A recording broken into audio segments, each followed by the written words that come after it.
Praise be Jesus Christ. St. Paul says, do not be conformed to this age, but be transformed by the renewal of your mind.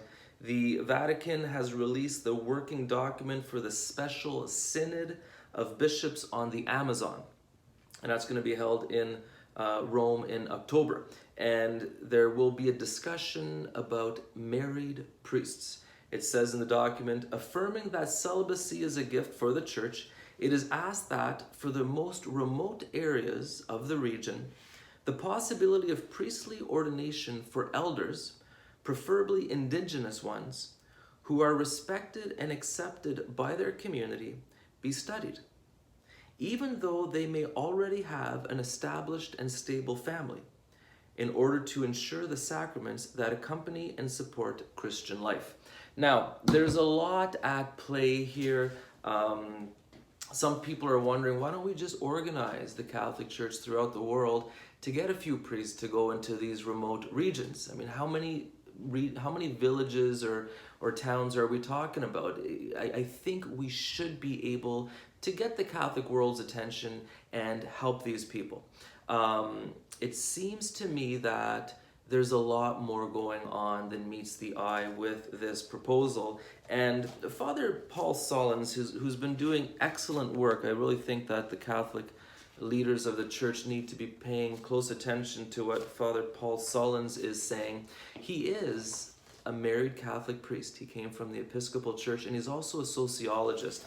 And I just want to quote from his book here, Keeping the Vow, The Untold Story of Married Catholic Priests. He says that the pastoral provision priests, these are the married priests, and their wives generally meet such attention with chagrin. You know, the attention they get as examples of married priests. It says they are less likely than are most celibate priests to support optional celibacy.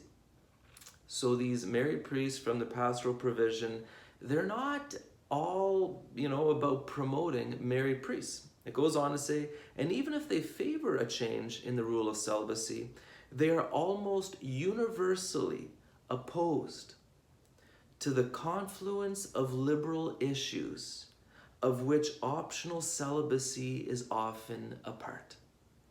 Did you catch that?